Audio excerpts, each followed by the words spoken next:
It is Monday, November 3rd. You are in the nest here at ABC2News.com. Charlie Krausen alongside a special guest today, Baltimore's Megatron. Megatron. Don't have to say Baltimore. It's just Megatron. You're Megatron. Now, I'm Megatron. Explain. This is Calvin Johnson, by the way, if you didn't get the right. flip there. Now, explain why you're the Megatron and Detroit's is the Minitron. Well, because I'm older.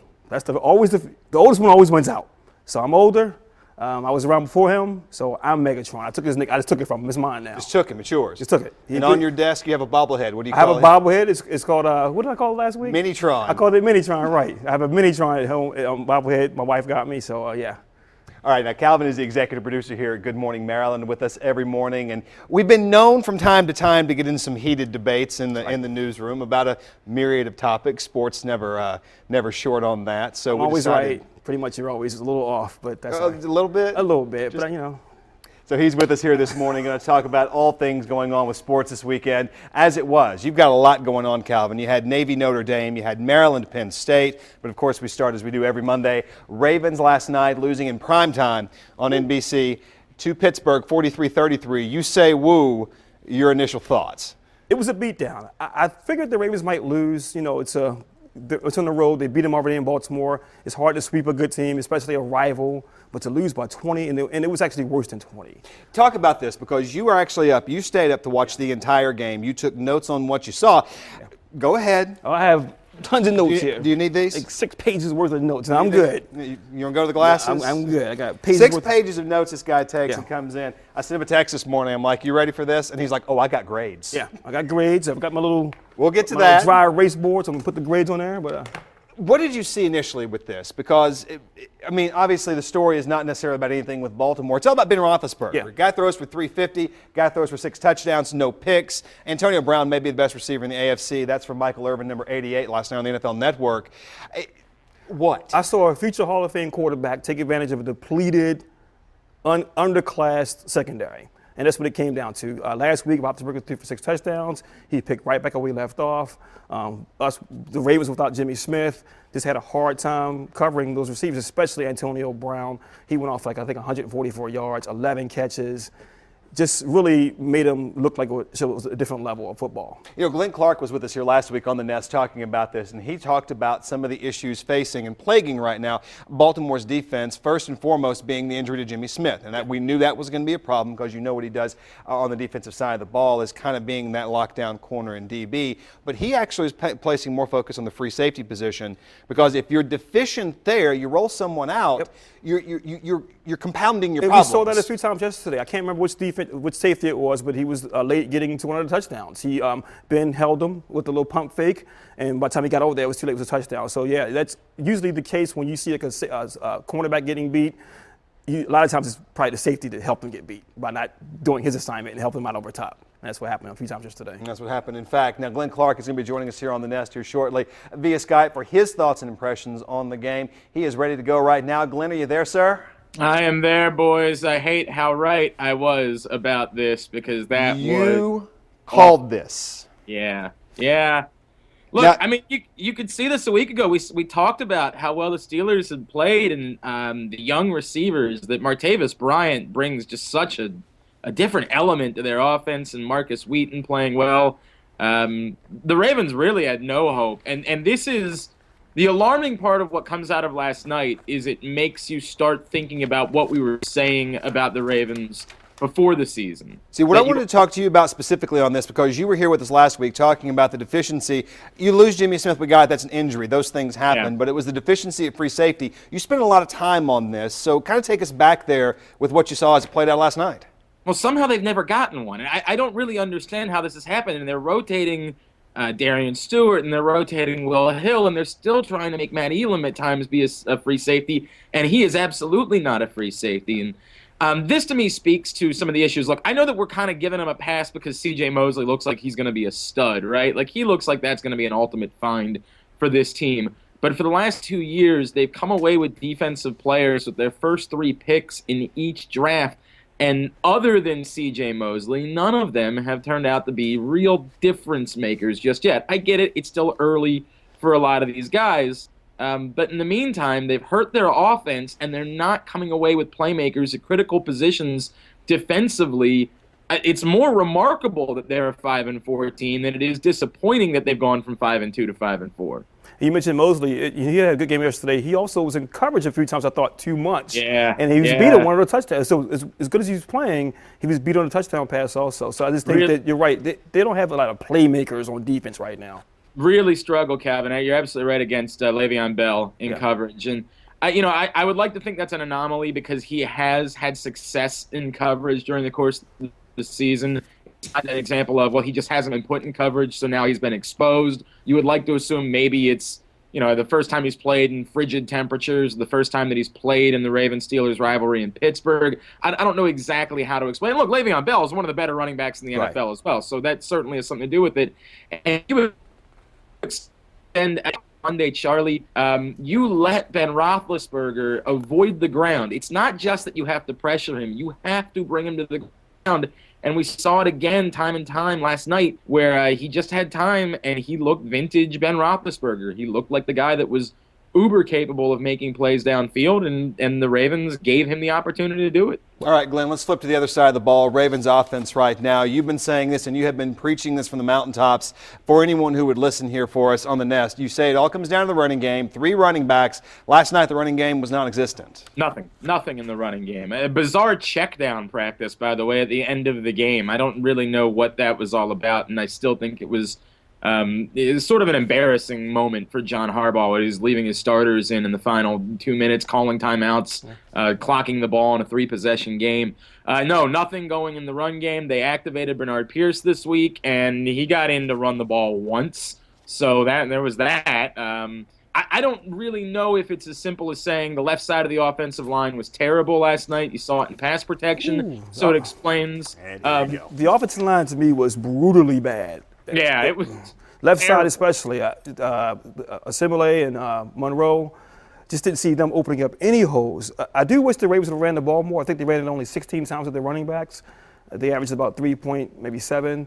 They could have probably tried to run a little bit more, but there's so much pressure on Flacco, no holes. I was very disappointed to see those veterans on that left side not play well. But if you remember, a few weeks ago when they were injured, they actually blocked pretty well on that left side. Yeah, Hurst struggled a little bit, but you're right. Certainly we thought this was going to be better getting Monroe and Assemblea back. You have the questions about whether or not they're still playing hurt. But beyond that, as you mentioned, everything changed, obviously, in this game when Taliaferro fumbled the ball. Yep, sure did. And at that point, a game that was a 7-0 game and a game where you had the ability, even if it wasn't working the way that you wanted to continue forcing the run, it suddenly snowballed. So Taliaferro fumbles, and then Joe Flacco throws the terrible interception to Jason Worlds. And at that point, all of a sudden you look up and you're trailing by, 10 points, 12 points. I guess it was 15 points at one point late in the second quarter. And you sort of put yourself in a spot where the run isn't working particularly well and you're trailing by a lot, and you sort of find yourself saying, we need to throw the ball. Nothing was working. The pass protection was so bad that you couldn't throw the ball.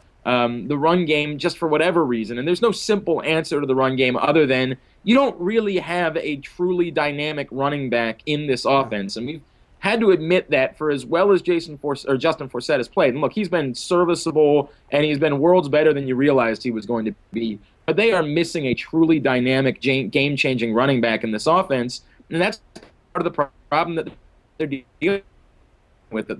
Not getting any broken off long runs to inflate those numbers and to make them get cheap yards, cheap points, and easily into scoring range. I also thought this game yesterday changed so swiftly. On the one hand, you had the Ravens getting 3 sacks in a row on Roethlisberger.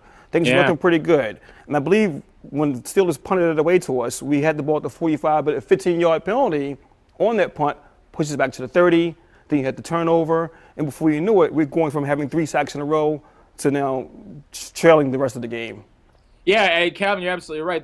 They made contact with Ben Roethlisberger. They just struggled to bring him down. And look, this is a problem when you face Ben Roethlisberger. He doesn't go down easy. He's a horse. He's a truck. We could write books about the struggles of bringing down Ben Roethlisberger in his career. It's why ultimately he's probably going to end up in the Hall of Fame. The real issue now isn't what happened last night. Look, it was terrible. I mean, it was an awful performance. The real issue becomes, which is the true team? Is the true team the team that was stockpiling sacks for the weeks leading up to it? with Terrell Suggs and Elvis Dumervil in particular going off. Pernell McPhee was going off at one point. Or is this more a team that we saw as the game went on? I'd like to think that when you're not facing Ben Roethlisberger, this front seven is going to be more like the team that was able to sort of stockpile some sacks against inferior NFC South opponents. But we got to learn that in the coming weeks. And it's at a major crossroads where this team's sitting at 5-4, but I think we have a lot of questions today as to whether they're a team that's capable of being a 9-10 win team, or if they're the 8-win team that we really thought they were going to be before the season. This is exactly where I wanted to go with you on this, because so far, while it maybe hasn't been a week-to-week realization in the circumstances, you've speculated throughout the course of the time here, this team is pretty much where you said they were going to be. Yeah. So where do you go from here? Yeah, I wish I had an easy answer to that. The truth is, there's good reason why this team struggles, and we can't downplay the significance of Jimmy Smith injury. As we were debating this, Charlie, with Glenn Eunice a couple weeks ago. It's cute when someone wants to say that Dumervil or McPhee or C.J. Mosley is the best defensive player, but it's so far from fact. Yeah. Jimmy Smith's by far and away their best defensive player because he allows all of those other guys the ability to do different things, because you can simply take away part of the field by having Jimmy Smith out there. When he's not out there, everything's vulnerable. I don't know that he would have shut down Antonio Brown last night, because Antonio Brown is one of the best receivers in the NFL. But I know that he's done really darn well against some of the best receivers in the NFL over the course of the last 2 seasons. If this is an injury that's truly going to last as long as some people think it might, the 4 to 6 week frame, that it could be the better part of 2 months without Jimmy Smith, this team could be in a world of trouble, because they just don't have the playmakers outside of a couple of pass rushers on the defense side of the ball, especially in the secondary. It's so poor that you assume that more teams are going to take this blueprint and attempt to do the same things. This is going to be on Dean Pease, and this is going to be on this Ravens defense, in part Terrell Suggs. And you saw Terrell Suggs as the game went on last night, cheesing on the sideline and being dismissive of what was going on. But this is sort of his legacy now that we're talking about. Terrell Suggs is always going to be one of the great players in Ravens history. But if Terrell Suggs wants to become the guy that can go on to be a Hall of Famer, it's on the legacy of what he does now that he doesn't have Ray Lewis and Ed Reed with him. Haloti Ngata has played well this season. He's played much better, I think, than most of us expected that he would. But this is on guys like Terrell Suggs the rest of the way to say, okay, we don't have Jimmy Smith out there. We are going to have to get to the quarterback. It's not enough for us to give pressure. We have to bring the quarterback down and make game-changing types of plays. You asked where this team was going, and I said this earlier in the season when we were winning, and I stick by it. This is an 8-8 team to me. This is a team that we'll beat the Titans at home this Sunday, but we're not going to go on the road and beat the Bengals. We'll make just enough plays to hang in there, but I just don't see us beating the good teams on the road. I think we played the Saints on the road this year also, if I'm not mistaken. Yeah, on a Monday night. Yep. That's not going to go lose that game. I just see us as being a 9-7, 8-8 team, and it comes down to, I don't think we have enough playmakers on the team. As well as we talk about Jimmy Smith and how good he is, to me, he's still not a shutdown corner. He's a very good corner, but he's not a don't throw my way corner. Yeah, I disagree with that. I think that we don't give Jimmy Smith the respect that he's due. He regularly marks the number one receiver from other teams, and not just the number one guy, but he regularly marks the big 6'4". Put it like this. I think I'll rank him, if you remember Chris McAllister.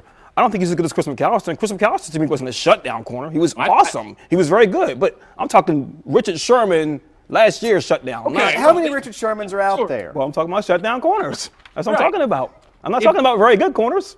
If the standard is Richard Sherman, fine. Then there's only one of those guys. Look, we could sit here and talk about Jimmy Smith, and we could talk about Chris McAllister for a long time as well. That position is so important and so difficult to play in the league at this point that I just don't think that you can fully understand and appreciate how well those guys play in order to simply be able to minimize what receivers do. No, I agree he's very important, but again, I'm saying if you're hinging it all on Jimmy Smith, and he's your best defensive player, I think outside of Baltimore, people are like, who's Jimmy Smith? Well, I think that's unfortunate. It's actually funny you say that, because last night I meant something like that the way the Ravens played is probably what finally gets Jimmy Smith the Pro Bowl nod he deserves. And my buddy Greg Rosenthal from NFL.com was the first to chime in and say, absolutely, that's right. And look, Jimmy Smith played a year ago at a level that was worthy of Pro Bowl consideration. This year, he might get it simply because people see how different this team is when he's not out there. Look, the bigger issue, and Calvin, I don't disagree with you that this team is still, to me, an 8-9 win team that stockpiled some wins against bad teams. Right. The question becomes what happens moving forward. I think you saw last night.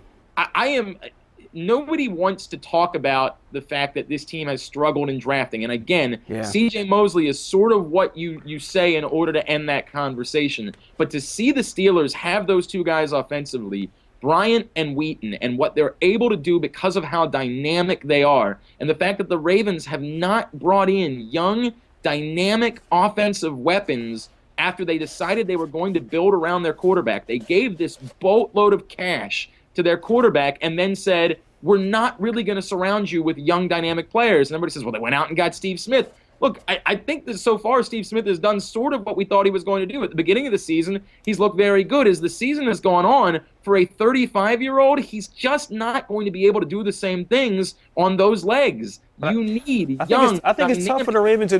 I think the spot the Ravens draft in is tough for them to draft an impact player, though, because they're not drafting in the top 5 or 10. They're usually, 10, 11, 12 wins. So you're going to get the Matt Elams. You're going to, I get it. The Steelers got Martavis Bryant behind where the Ravens took Crockett Gilmore, who we knew was a blocking tight end when they drafted. I mean, look, hindsight's 20/20, and I get it. There's stories like that can happen all the time. But the point is, you spend your first, second, and third round pick on defensive players in back-to-back years. You better have a dominant defense out of that. You better have an absolute shutdown defense with truly special players. And if what you have instead is kind of a decent defense and one of those 6 guys looking like he's going to be a particularly good player, you got a real problem because the other side of the ball was not built the way it needed to be. All right, now, at what point does a casual fan begin looking at the struggles of this Ravens team, though, Glenn? Because you know the way the fan thinks. And they're going to say, you backed a Brinks truck up to Joe Flacco's front door, the onus of responsibility rests on his shoulders. Yeah, and look. You know it's going to happen. Right. It's a myopic viewpoint, and I get it. And to some extent, it's true. Look, this does fall on Joe Flacco. The good news is that Joe Flacco, for the most part, has played fairly well. We get angry at Joe Flacco in a game where he has 1 or 2 interceptions. Most quarterbacks throw 1 or 2 interceptions. It happens. I will say this. Joe Flacco had a night with 92-point rating yesterday. I mean, his numbers are fine. He threw for 310 last night. His numbers are fine, but he'll make that mistake that I don't see the other QBs making. That interception was horrible. Yeah, and I thought yesterday he held the ball way too long. You have these plays that are called. I don't think that the plays that are being called fit our offensive line. You can't ask him to drop back and look for the guy downfield if you have like 2 seconds to throw the ball. When he got rid of the ball quickly, they moved the ball. When he had to hold the ball longer, he got sacked or had incomplete passes.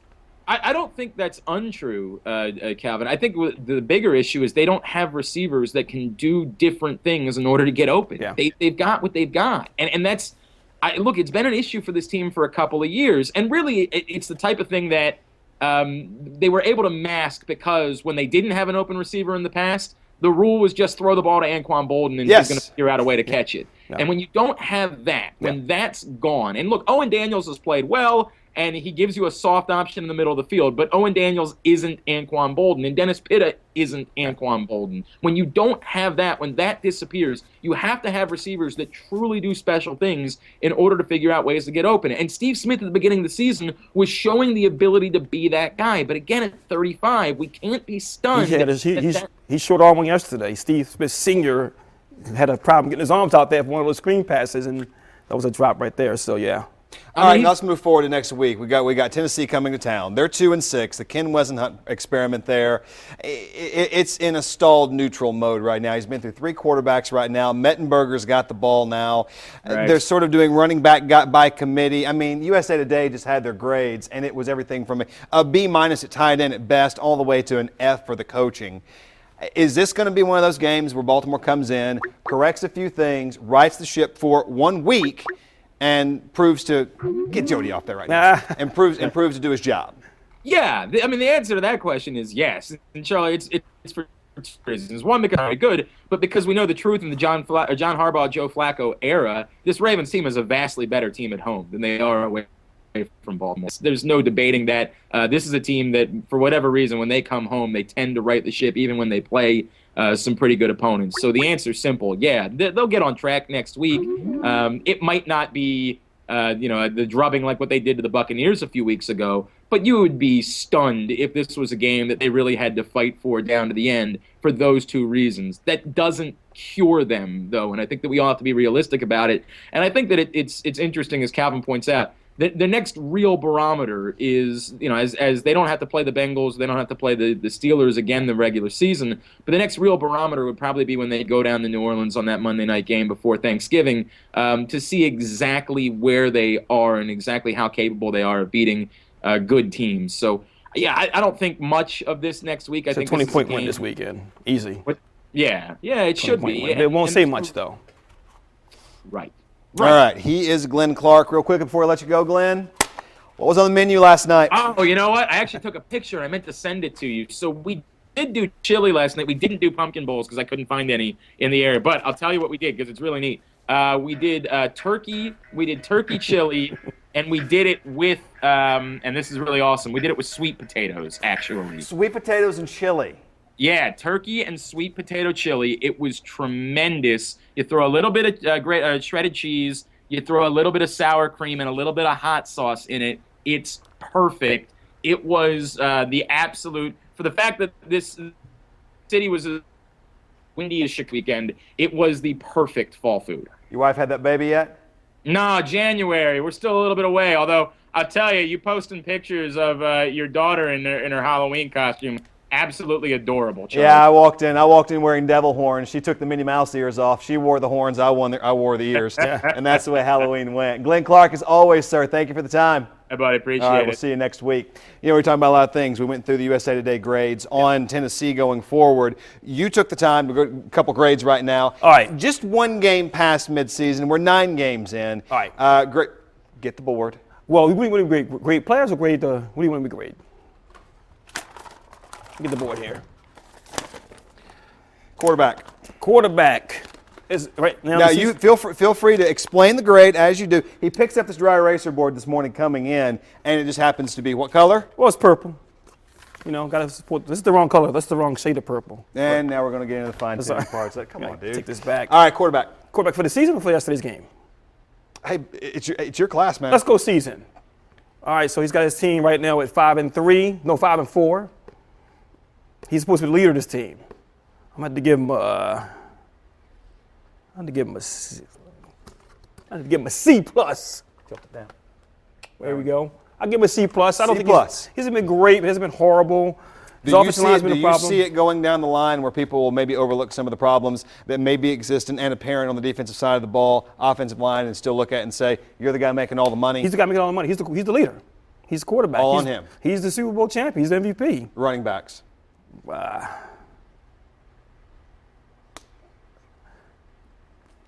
Really? B minus. They've been decent. They haven't been great. Like I said, they haven't been knocked my socks off. I mean, I think that Forset's been very nice. Teleferro's been decent. But again, it always goes to the offensive line to me, and they haven't really. Straight there, then. So the running game to me just hasn't been. Is entirely predicated on the guys up front. Now I'm going to give you a chance to erase that. We knew the challenges Baltimore was going to face coming in because of the beginning of the season. You all knew that was going to come. So in trying to fill that gap with these two guys, Taliaferro and Forset, you say B minus. Right. Let's go O-line. It's not a bad grade, by the way. I took a B minus. I was a C student in school. B minus. It's happy hour somewhere. Yeah, I'm happy with that. No. All right, so offensive line. Yeah, it is. Offensive line, I'm not going to just base it on yesterday's game. They have been banged up on the left side. I had to be fair about this. Give them a C. C.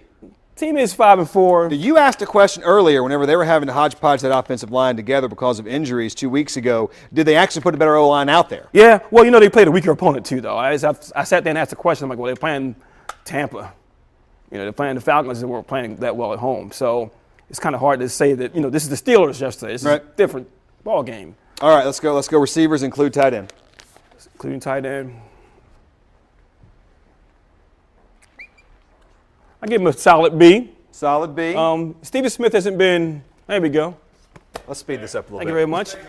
Jack Herman coming in to help us out. You don't give him a B. I'll give him a nice solid B. The tight ends definitely helped that grade out. After Pitta got hurt, Owen Daniels was playing pretty well. I like the rookie Crockett Gilmore. Love his name. Torrey Smith took a while to get going, but he did have a touchdown yesterday, so I'll give him a B. All right, let's switch over to the defense side of the ball real quick. Let's go through them real quickly. All right. Start with the D-line. Defensive line, oh, definitely. Defensive line's been the best part of the team to me. A-. They're not, they're shutting down. Just yesterday, I think they held the runner to like 2 yards a carry. They basically gave like 40 yards yesterday rushing. So definitely, they're putting decent pressure on the quarterback. Le'Veon Bell, LeGarrette Blount, they both did struggle running the ball. Yeah. And all of Le'Veon Bell's yardage came from catching ball in the backfield. Right. And as we were talking about there, the hole it created with C.J. Mosley trying to defend him. Linebackers. The grade is brought up by the rookie Mosley, but it's brought down by the guy I'm down on right now, Terrell Suggs. Terrell Suggs does more talking, so I'm going to give him a B- than he does actually making tackles these days. Now I want to get to you on this one because you and I disagree on the hit last night on LeGarrette Blount. Oh, goodness. Okay. Yeah. We've got a scrum. We've got ball carrier in the back. Yeah. And Terrell Suggs comes in, doesn't go high, goes right into the small of the back, right around the kidneys, and you say what? I wrote it down as it happened. I said, that's football! Exclamation mark 3 times. That was football. The guy's still moving his legs. He didn't hit him in the legs, hit him in the hip. It's football. We should be supposed to stand back and wait for him to fall on the ground? No. And the hot dogging? I don't like the hot dogging. I had a problem with everything after the tackle. But the tackle's a tackle. The guy's still moving. He's got the ball in his hands. This is a violent sport. You are allowed to tackle him. All right, let's No get the problem with DBs that. real quickly. Defensive backs, let's go. Man, you're a good grader. Well, I'm going to say that right now because, we had some problems with the injuries. First, we started off with Webb being injured. Then we have Jimmy Smith injured. Webb played horrible yesterday, actually. So I had to definitely go C- on that. All right, so overall for the team right now, where do you grade them at 5 and 4? 5 and 4. Well, I'm going to give him a 5 and 4 grade. I'll give him a C+, a little bit above average. I think they still can make some noise. I'm not, going to bury this team right now.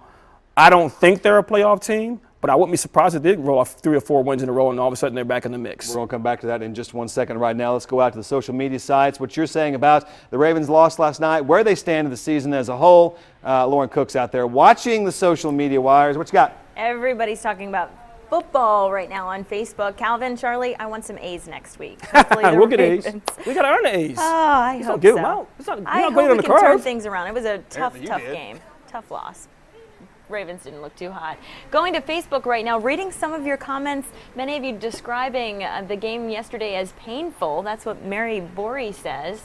April Bell saying that it was heartbreaking. Sherry Mr. Kennedy saying hard to watch, hope they can pull themselves together and move back to first. Michelle Scopel-Muir, I'm sure a lot of you might have felt this way. Glad I fell asleep. Agony of defeat. Lots of lessons learned yesterday. And on my Facebook page, Craig Cucci wrote in saying we took one on the chin last night. So did Big Ben. But on the bright side, we're 5 and 4 and getting ready to play the Titans this Sunday, which should leave us 6 and 4 heading into our bye week. Our remaining schedule sets up nice. And it's a journey, not a destination. Hashtag bleed purple. We want to hear from you. Go to Facebook. Go to my Facebook page, ABC2's Facebook page. Charlie, you can hit us up on Twitter as well. Be sure to use the hashtag The Nest. That does it. Football on Facebook. Let's send it back into you guys. All right, Lauren Cook this morning out there watching the social wires. Thank you for that. We talked earlier this morning. You don't play fantasy football. No, I played 1 year, and actually I did win. Never got my money. And that was it. That was it. But do you like it? Do you appreciate it? I don't like to root for players that aren't on my team. So I couldn't stand. And you've got this thing with loyalty. I'm a circle the wagons guy. So if I'm rolling with the Ravens, I can't say, well, at least this guy got some touchdowns for me. No, I'm all Ravens. So I don't do fantasy. So last too much night, work. I don't like to do all the juggling the players, and you guys talk about the trades, and I don't have the time for all that. You don't have time. Your dad, you got kids, you got kids playing I got football. kids to feed. How'd your kids' football season end up? They lost 8-0. One touchdown. How'd your son take it? He actually cried. I was actually very happy about that. Yeah, No, it was this is because important. I was happy about it because I always thought, well, maybe he's just only playing because I want him to play, just to please Dad. So when the game's over and I go down to him, he's actually crying. I'm like, what's wrong, Travis? Somebody say something to you? He's like, no, we lost. I'm disappointed we lost. I'm like, that's the right emotion. And now you have an athlete. Yeah. And now you got a he football just wanted to player. win the game. So I was happy, and I told him that, you know what, You're my hero. Don't matter if you win or loss, and just learn from this and welcome to football. All right, Brian Linder joining us right now by Skype down in Florida. Brian, how you doing this morning, sir? Doing pretty good. How you guys doing? Doing all right. Let's hit these fantasy wires real quickly because a lot of names popped up that may have been on people's benches. Carson Palmer, help me out here. There was another. You help me out. But no. I got a bone to pick with you. I played McKinnon and got smoked. Your bone's not with me. Your bone to pick is with Mike Zimmer, who put, for some reason, Matt Asiata in on the goal line to steal all his touchdowns. I'm still a McKinnon guy, but Matt Asiata is killing us right now around the goal line. All right, now give us your breakdown last night. Of course, we had Brady, we had Brady Manning, we had Roethlisberger last night. Flacco had a good night, so I mean, from a quarterback play, we always start there. Yeah, the quarterback play was good, but a guy I'm looking at, Ben Roethlisberger, your Ravens made him look great, but a guy that's only owned in about 25% of ESPN leagues right now is Martavis Bryant, big wide receiver, fourth rounder out of Clemson. He's still out there in a lot of leagues. He's got 5 touchdowns in 3 games. So he's a guy that a lot of people can go pick up who looks like, he could help them down the stretch here. All right, from the running back side, what do you see? Don't say McKinnon. Martavis Bryant. Last night, Roethlisberger throws for 350. You had Brady and Manning doing what they did. What of any players stood out to you? Like I said, again, Martavis Bryant. You're all about this guy. He's paying you money or something? He's on the payroll. Had a huge game. Roethlisberger with the 6 touchdowns. It was a great game by those guys. Carson Palmer, your thoughts? He has a great game 2 weeks ago against Philadelphia. Comes in last week, beats Dallas yesterday. What about him? Funny thing about Carson Palmer is, he has the nerve injury in the shoulder. He basically can't feel his shoulder for like a month. And then he comes back, and he's better than he was before he had the injury. So it's a little bit crazy. He's having a heck of a year. Michael Floyd, Larry Fitzgerald, and those guys out there giving him some good targets. So, I got a couple friends right now that have picked Carson Palmer up and are really doing well with him. Did you just get a buzz? Yeah. Did you just get buzzed? I get a lot of buzzes. Apparently you do, because we all just heard it. Mark Sanchez, is he born again in Philadelphia? No, that's Mr. Bud Fumble. In fact, if you got Nick Foles, he's got the broken collarbone, you can't bank on Mark Sanchez. You need to hit the waiver wires hard. You need to be looking at a guy like Kyle Orton, who has 9 touchdowns in 4 games. Maybe a Teddy Bridgewater or somebody of that nature that's out there, because you don't want to have to bet your whole fantasy season on Mark Sanchez. Now, going down to Dallas right now, Tony Romo's dealing, or the Cowboys and Tony Romo dealing with the injury right there. Brandon Wheaton comes in, struggles a little bit. It's hard, and this is exactly what Calvin talks about, because it's hard to separate the game itself from the fantasy game and the performances therein. What do you take Wheaton, because it's entirely possible Romo's not going to come back for a little while? I'm not a big Brandon Wheaton guy. I mean, we saw enough of him, and if you really want to have some fun, go pick up the go look up the Cleveland Browns tribute video to Brandon Wheaton on YouTube. I just don't think the guy can play, and I would be a little bit scared. The Cowboys have lost 2 in a row now. Yep. Lost to Colt McCoy. I'd be a little bit scared if I was a Des Bryant owner or even a DeMarco Murray owner. He's been so good, but you got to think teams are going to stack the box now and say, hey, we're going to make Brandon Wheaton try to throw the ball down the field against us, beat us, and I'm not sure he can do that. All right, looking forward to the week ahead. What do you got? Well, we're starting tonight. It's still last week with tonight, but True. Giants, man. Looking forward to that. All right, as always, he is here with us from Florida, Brian Linder. Florida State almost lost Thursday. Yeah, they did. It's a shame they didn't. But they just keep on going. You got to slam the door on them when you have opportunities. And Louisville had opportunities, but they just didn't slam the door. And you got to credit Florida State. That team, it's not as good as it was last year, but they got a lot of fight in them. All right, now real quickly, Brian, appreciate the time for you right now. Quick in and out on fantasy football. We'll check in with you next week. Thanks, man. Appreciate it. All right, Calvin Johnson here with us on the Nest on this Monday morning. You and I have been talking about ranking players, All right. ranking teams. We always like numbers, and this is where you and I usually get off the rails with things. Yeah. Ranking the best teams. Best 3 teams right now in the AFC. Go. AFC number 3 team. I wrote them down. I have a bad memory. Go into the notebook. All right, yeah. Denver Broncos, 6-2 team. They've lost 1, but they're still the number 3 team to me. Number 2 team, which I could argue is number 1, but I'm going to say number 2 right now. Pittsburgh Steelers rolling right along. 3 wins in a row. Demolished the Ravens. Demolished, who did they play last week? Demolished them. So, That'll be Indianapolis. Indy, that's right. 6-2. Number 1 team we all wanted to bury after week 2 or 3.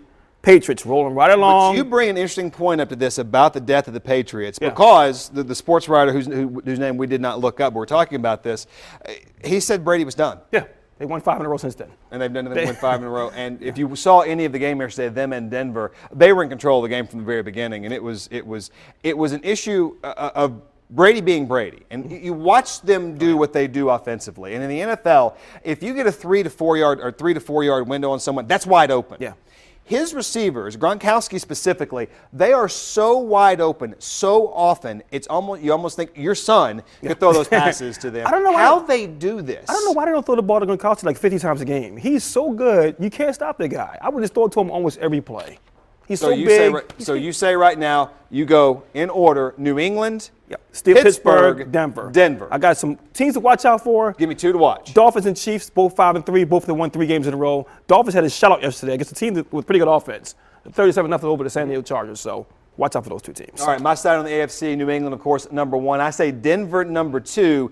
The issue you're dealing with there is Peyton Manning struggles against Bill Belichick. He just understands the way he plays the game, and he's able to counter that. Number 3, I say is a toss-up, Pittsburgh, Indianapolis team. I say to watch of those 2, Pittsburgh, Indy, you toss it out. Kansas City is playing some great ball right now under Andy Reid. You knew this was coming. You knew it was going to happen. And there are a group of players right now, you might not know all their names. No. They're just winning football. NFC, go. NFC, number 3 team, the Lions. They've earned it to me. They're 6-2. They won 3 in a row. You don't usually think of the Lions as being a top-notch team. I don't, at least, without Calvin Johnson. The number 3. Number 2, a team I never, ever trust, but I'm going to give them their props. They're 6-2, Philadelphia Eagles, but they'll do something to screw it up, so don't worry about that. And number 1 team, Cardinals, 7-1. Fun to watch. Bruce Arians. Yeah. Bruce Arians coaches it seem like he does not care. Yeah. And they play the game like they don't care. And you go back 2 weeks ago to the game they won in the final seconds against Philly. That drive by Carson Palmer was all predicated on the deep pass that ultimately led to the game-winning score. They are the best team right now in the NFC. It's sitting there at 7-1. They're just playing football at a very, I almost used one of the cliches you and I will never, ever use. Right. I did. They're playing the game very well. 2 is Philadelphia right now. Chip Kelly's offense he has modified it to the professional game. Yeah. And he is doing very well. Sanchez is the great argument right now. Is it because he can play that West Coast style, that hurry up that Chip Kelly likes? That's the one thing I worry about with the Eagles is that can they keep up that pace? I always worry about that with them. Can they keep that pace up? But they did it all last year. Yeah. Indeed, they did. Now, 3 is also a toss-up for me. Seattle, Dallas. Dallas, 2 weeks ago we were talking about Dallas may have been the best team in all of football. Not just in the NFC, may have been because you had DeMarco Murray, you had Des Bryant, you got Jason Witten, who's older than Methuselah, and you had Tony Romo just distributing the ball. But with what happened yesterday, as was pointed out earlier this morning, we were talking about this, the front line of Arizona is just stiff. They are just awesome. DeMarco Murray can't throw the ball, DeMarco Murray can't run the ball. Brandon Wheaton can't throw the ball, right. And so you get what you got. So 3-4 is going to be either Seattle and Dallas on my side, and the team to watch out for. Who really cares? My team to watch out for? The Saints. 4-4. They won 2 in a row. They have Drew Brees. They have Graham. I love the Saints. All right, switching gears right now, going from football. You ready to put it to bed? Ready to put it to bed. Good night. All right, now switching gears to baseball. Hey, baseball season's over. Congratulations to the San Francisco Giants for their World Series win, 3 in 5 years. You just go ahead. Your thoughts and your memory, your impressions from a week ago. Should have been the Orioles. Should have been the other orange and black team. But I'll give. I'm so glad the Giants won. I didn't want to see KC win it. I'm a hater. They beat my team. But you're consistent. I want them out of there. All right, Madison Bumgarner. Oh, awesome. I mean, history. And I was glad that I was able to watch that history. So yeah, you can't say enough about him. All right, now we got a guy on the phone list right now talking. There you go. This morning talking to us about a little free agency, a little hot stove baseball. Your guy. Yeah. You set this up. You intro him. Jody Madron. I've known this guy for a long time. There's only one person who knows more about baseball than me. There's Jody Madron. Hear these guys go at it every morning. and One they person knows more they about get together, yeah. talk about this Yeah. every time. Jody, good morning to you. What's up, Jody? Good morning, fellas. How you doing this morning? Pretty good. Free agent market right now. What are we looking at? Today's a big day. I know it's a big football day. It's Monday, so day after Ravens Steelers, but big day today. By midnight tonight, we will know if the Orioles are able to re-sign and keep Nick Markakis from going to free agency. And we'll also find out if they offer Nelson Cruz the $15.3 million qualifying offer. So big day today. Big 12 hours ahead of us here for the Orioles. Would you offer Nelson Cruz that money? Absolutely. Last year, he made his mistake. Last year, he rejected a $14 million qualifying offer from Texas. Thought he could test the free agent market. There were some, concerns about his PED suspension that was lingering over him. Didn't get the money. He wound up signing with the Orioles 1 year, $8 million. To me, it's a no-brainer. If you extend him that qualifying offer, there's a chance he might take the $15 million. And at $15 million, I think it's a bargain for the Orioles for a 40 home run hitter who's only on a 1 year contract at 35 years old.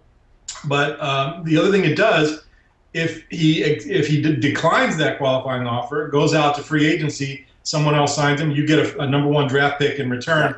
Plus that draft pick holding over him, that limits his market a little bit. So it might actually enable you to sign him to a long-term deal, 2-3 years, because you're taking some teams out of the mix who won't want to give up that draft pick. So I think it's a no-brainer to give him that qualifying offer. Yeah, I agree. All right, what about Markakis? Because this is the one, he's a Baltimore guy, been here a while, fan favorite, loyal. What about him? I think that's why I think today's such a big day. They got Hardy taken care of during the playoffs.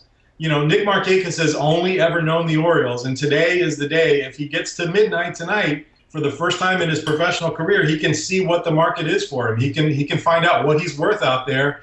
But at the same time, I think he's loyal to Buck. I think he's loyal to Baltimore. I think he's somebody who's very comfortable playing in a city that's not the media capital of the world. So I think he will sign maybe a 3-4 year deal, similar to a J.J. Hardy deal, to come back. I would not be surprised if that's announced sometime today or tonight. For me, it's not even about the loyalty or only knowing Baltimore. Who's our leadoff hitter if he goes? I mean, he's not your conventional leadoff hitter, speed, gets on, but he's been consistent for us the last 2 years in that spot. And we don't have anybody else I can think of, at least, who would fill that role. It's such a big role. You got to keep Markakis. Exactly, and it's not just leadoff hitter. It's the one thing that the Orioles offensively need to improve on is they need to get on base better, and he's our number 1 on base percentage guy. So if you lose him, it's not just taking away the leadoff; it's taking away your top guy at something you already need to improve on. It just adds to your to-do list for the offseason if he were to walk. But I don't see that happening. All right, Jody, let's hit the starting pitchers real quickly here, because we have an embarrassment of riches right now when you look at our starting rotation and the potential starting rotation in the years to come. Tillman, Norris, Chen, Gonzalez, Gossman. Bundy sitting in the minors. Bundy's down in the minors. You got Jimenez on the hook right now for a huge contract. Yeah. He's going to get a second chance. He'll get a shot. What do you do with this? Yeah, one of Buck Showalter's favorite expressions, I think, is, these things tend to work themselves out. And I think that this is one of those scenarios. If they were to let go of someone or to make a trade with someone, you could look at potentially trading a Chen or a Gonzalez. I don't see it happening. I see them going into the season with 6 starters in the mix, having an open competition. Maybe one of those guys falls to the bullpen.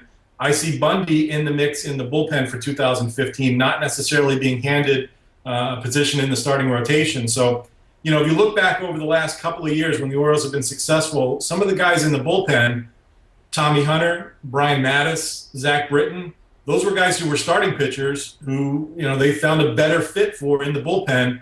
I could see somebody potentially going to the bullpen. Bud Norris was discussed before last year. The fallback position was, if Hunter can't be the closer, it might be Bud Norris. Well, it turned out Zach Britton, answered that question for everybody. But somebody like a Norris or a Gonzalez could be the one that goes down and pitches that 8th inning. I think Tommy Hunter is a non-tender candidate for arbitration. Tommy Hunter would be due $4 million this year if he were to go to arbitration with the Orioles. I'm not sure that he is, at this point, a $4 million 7-inning pitcher. So I could see the starting rotation working itself out by somebody going to the bullpen.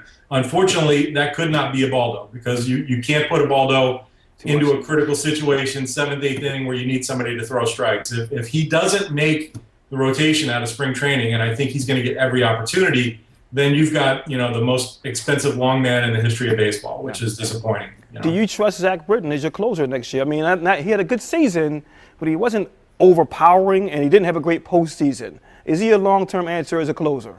I don't think anybody is a long-term answer at closer other than Mariano Rivera. Closers tend to have a short shelf life, 3-4 years at the max. Britton did wear down at the end. He was, the game in Detroit where we clinched on the Sunday afternoon, he struggled in that inning. He had his moments where he struggled in the postseason this year. That said, the way he pitches, I think he is fine for next year. Very comfortable with him going in as the closer. But I would never sign a closer to a long-term contract just because I don't think that, it doesn't work that way. Jim Johnson is proof of that. Is there any chance the Orioles get greedy and find a way to keep Miller? No, there's really no shot. I think Miller is closing next year for the Red Sox, or most likely the Tigers. He is, of anybody in this postseason, he's the guy who improved his free agent value, made himself the most money, and good for him. I would love to have him back, but there's just no way in the economics of today's game. You would have to pay him somewhere in the neighborhood of probably $15 million, and you can't pay an eighth inning guy $15 million. You're already paying Ubaldo $13 million to pretty much mop up. Yeah, well, you kind of have to look at it. You got Cruz as a bargain, and you got Ubaldo at a top price, and out of the two, you got if you average them together, you got pretty good value. But once that's free agency these days. It's not automatic. You don't just go out and sign a top guy. Look at all those guys, Beltran and the catcher Brian McCann. All those guys in New York went out and got. It doesn't always pan out. These guys who are over 30, it's not an automatic. You talk about the players that we have now or had last season. Who are some of the free agents we could sign in the offseason from other teams that could help us next year? Yeah, there's not going to be much. I don't expect the Orioles to make any kind of a big splash at all. I think you're going to see the bullpen get rebuilt, which, if you think about it, that's what we do. We rebuild that bullpen. 2012 was our breakthrough year, right? And look at our bullpen from that year. Jim Johnson, Pedro Strop, Troy Patton, Luis Ayala, those guys are all gone. So I think we're gonna continue to remake that bullpen. You might see a signing like last year we went out and got Ryan Webb. That didn't happen. Didn't work well. So there might be a bullpen guy that we go out and get. The only position player or hitter that I could potentially see would be maybe somebody like a Billy Butler from Kansas City. If we were to lose Cruz, Butler is somebody who could be maybe gotten on the cheap to come in and fill some designated hitter at bats for you. But I really don't see a big splash. If anything, I see the reverse of that. I can see people, it seems like an annual rite of winter. People get frustrated with the Orioles.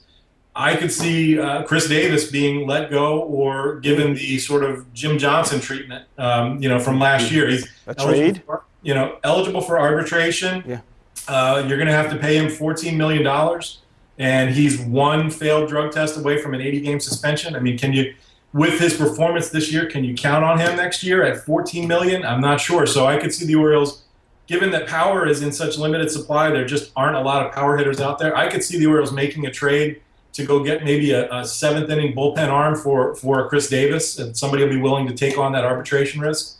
And if you do that, maybe that frees up some money to try and bring back Cruz. So, that would be it. And I think somebody like a Butler might be your fallback position there. But there's really not much out there. The big high-profile free agents this offseason, are all starting pitchers. Max Scherzer, James Shields, John Lester, and we're just not in the market. You're not getting those guys. You don't need them, actually. I mean, you can use them, but you don't need them. All right, as always, Jody, thanks for the time right now. 12 hours and counting, I guess. That's right. Yep, that's it. Thanks, guys. Thank you. Have a great day, man. See you. All right, real quickly, a little shout out this morning to our friends over at the Flying Dog. This was a huge hit in the ABC2 newsroom about an hour and a half ago. They sent over the holiday collection of their beers. Now, this was not to you. No. Wasn't to me. No. Actually, it wasn't even to the newsroom. First time seeing it, actually. Could you imagine everyone just kind of sharing these around in there? No. These came to our managing editor, Jeff Herman, and he was immediately everyone's best friend like that. Yeah, I can imagine. So we want to say thank you to our friends over at Flying Dog. Also, Aaron, for sending those over. The quote, or the card rather, always a card. For you, Jeff, Christmas came early this year. It sure did. Never complain. about free beer. A lot of beer consumed this weekend for college football, Calvin. Yeah. A lot of games we could talk about. We could talk Mississippi State, Arkansas, Ole Miss, Auburn. All that's fine. Navy, Notre Dame, I love 2.5 yeah. quarters. You love this and you want to talk about it. Well, I love the game. First, I don't watch a lot of college football because I'm a football Sunday guy, so I had to do some family stuff on Saturdays. I watched the Navy Notre Dame game Saturday night. Awesome game. The quarterback play was amazing. Made plays left and right. Just was a lot of fun to watch. Navy kept it. Actually, Navy took the lead for a minute, if I'm not mistaken. They did. Kept it close the entire game. It was good to see them play well and see the Admiral's son, David Robinson's son, plays for Notre Dame. So he's there.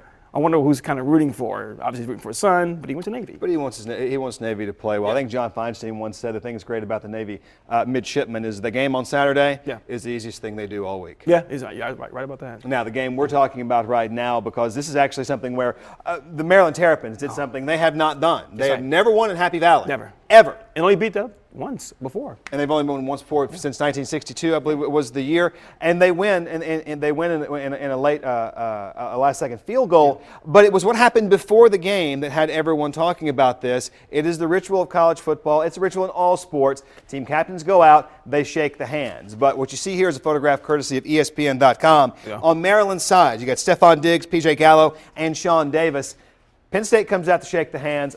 The Terps say, thanks, but no thanks. Not shaking hands. Now, Randy Edsall said he had no idea what was going on here, did not know this was going to happen. But apparently, this all started before the game, before we ever got to this point, Right. kind of a skirmish between the two teams. What happened? Well, apparently the Terps came out on the field and I guess showed up the Penn State Nittany Lions on their. They cut them off. Yeah. When you come out in the field, you always have the visiting team come out, home team come out, and of course the home team gets the grand entrance and the hero's welcome. Well, apparently Maryland cuts off Penn State, and then they get together in the field. They talk about it as they always do, diplomatically, of course, and then you get there. On one level, I don't mind the non-handshake.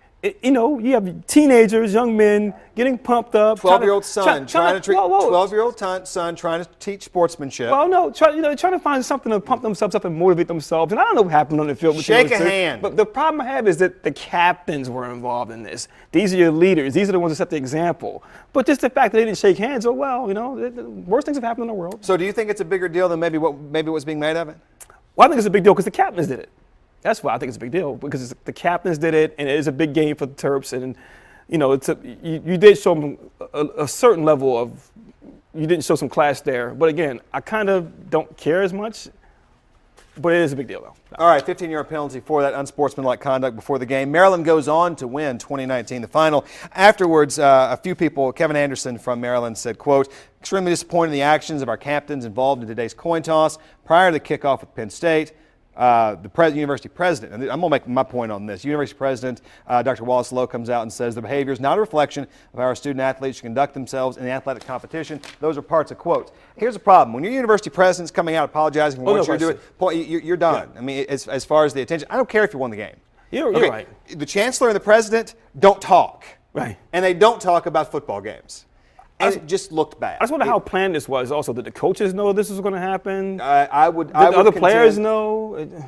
Knowing what I do know about the way sidelines work in college football, the head coach, I'm going to tell you right now, in my opinion, Randy Edsall did not know. Yeah. He did not know. He's a CEO. He's got all of his coaches out there doing something, but they're 20-year-old kids. And you know good and well, one of those kids said, hey, watch this. And he told a graduate assistant, he told a secondaries coach, he told a position coach, someone knew. And someone on that sideline knew what was about to happen.